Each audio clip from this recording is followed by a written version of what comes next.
The rush began at midnight and lasted through dawn, with travellers from the US keen to cross the border into Canada for the first time in 17 months. The Canadian Border Service Agency was expecting a 10 to 25% increase in business. And the easing of restrictions led to some happy reunions. Dania Safi lives in the US, while her Canadian husband Ala lives just over the border in Toronto. During the pandemic, they saw each other once every 6 months because of the 2-week mandatory quarantine, which has now been lifted.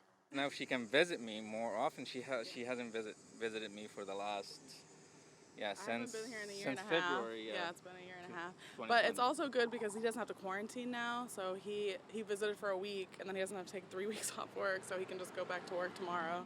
But like everyone else, they'll need the right paperwork. To get across the border into Canada, you must be fully vaccinated against COVID-19 and have had your jabs at least 2 weeks before travelling. And it must be a vaccine that's approved by Canada, so Pfizer-BioNTech, Moderna, AstraZeneca or Johnson & Johnson. You also have to have a recent negative COVID-19 test.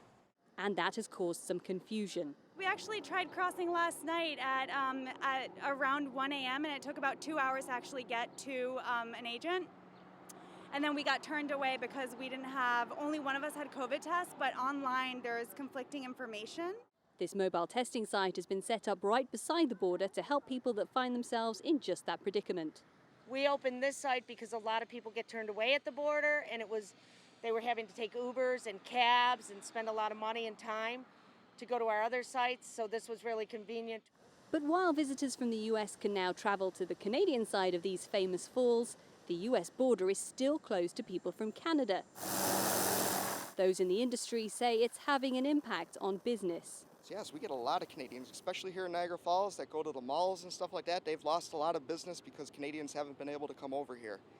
And us especially, we've had probably a lot of Canadians that used to come over here to do our flights haven't been able to come over here either. The US revisits the border issue every month, with the current ban on non-essential travel from Canada in place through at least August the 21st. With the number of new COVID-19 cases driven by the Delta variant on the rise, it's not clear when restrictions will be lifted. Sarah Walton, CGTN, Niagara Falls, New York.